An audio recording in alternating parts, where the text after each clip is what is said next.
I think he's someone that lives on the edge, and when you live on the edge, sometimes you get off track. But that's part of his persona, and that's why he's maybe so charismatic also. Esta noite é sua estreia. Tem a iluminação, a música. E você vai estar pelado na frente de todo mundo. Hi guys, how are you? Pleasure. Obrigado. Nice to meet you. Nice meeting you too. Congratulations on the show, Nacho. It's a very intense TV show, right? And we are here talking about two very controversial figures, Nacho Vidal and Sarah Bernard. I wanted to know from you two, before being cast for the show, did you know anything about them? Yeah, I think we all knew about Nacho. Nacho's a very public figure over here in Spain. He has done reality shows. He could be considered a celebrity, so his face is very popular, and he's in the news quite often. I'm sure more than he would like to. So yeah, well, we were familiar with him, but not with Sarah though. Not with Sarah. I didn't know anything about her before, but then I realized that I said I had to know more about her. So yeah, I met her after, and it was a pleasure to meet her and to know more about her life. We've been talking about the glorification of controversial figures, especially since the release of the show Dahmer, which is a TV show about Jeffrey Dahmer. And here we're talking about Nacho Vidal, which was accused of a murder, and it's a very controversial figure, especially in Spain, right? How will the show deal with such a controversial thing without glorifying Nacho and his lifestyle? Well, back then he wasn't controversial at all. That's the thing. That happened quite recently, you know. We start telling the story when he's 17, I believe, up to the age of 26. So we go from Ruta del Bacalao, when he was just going out with his friends, and before he went to the army also in Africa, up to how he ended up in San Fernando Valley, you know, and becoming not only a huge star as an actor, but also directing and producing his own movies. So we don't really touch on that last phase of his life, which is the one that you're referring to. Yeah. Okay. And for you guys in Spain, as you mentioned, he's a very public figure and he's very popular.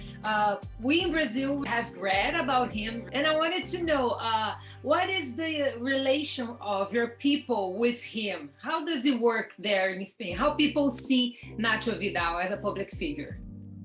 I think it depends on the people, but I think he's a very controversial person, and sometimes I think that people is just judging him very much. But I think that in this series we focus on telling a story and not thinking about if it is ethical or not, or it's just telling a story and focus on that, I think.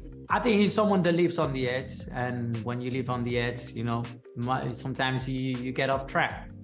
But that's part of his persona, and that's why he's maybe so charismatic also. And I've got the chance, after being offered the role, to really dig into his story, his background. I watched a lot of interviews, and I was extremely drawn to him. He's very charismatic, and he's very eloquent. And when you watch interviews of him, it touches you, So he's someone very special. He has lived a lot, and so whatever he says, it might be wrong, but there's some weight and some depth to it, What was the most challenging thing about playing both of your characters? When they are based in two real people who are still alive, it may be a little bit challenged, right? And there's sort of like a pressure to become that person in a fictionalized TV show, right? Yeah, well, whenever he visited us on set, his presence is quite intimidating, to be honest. Like quiet, like looking at him, and I was like, Martinho, say something, and he was like just looking at him, like just froze. But for me, the challenge was staying away from the catering. That was the challenge. I starved a lot. Yeah. But did Nacho have any input in the way you were playing him, Martinho? Not really. I think he was involved with the script writing mainly.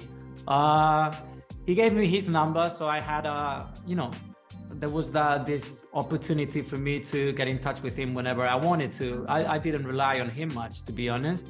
But whenever I texted him, he replied, and that's more than enough, because some of my friends don't even do that. So I'm very grateful for his input. Did you have, Maria, any input from Sarah? Did you have the opportunity to talk to her?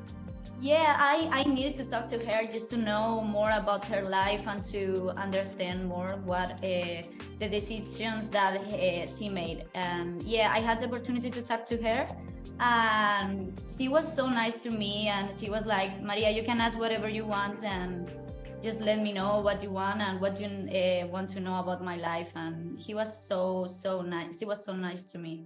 So yeah, but I think it really helps me to understand more the character, the role, and yeah. Vou ficar contigo até a morte. Pensa bem em quem é seu personagem. Nacho Vidal.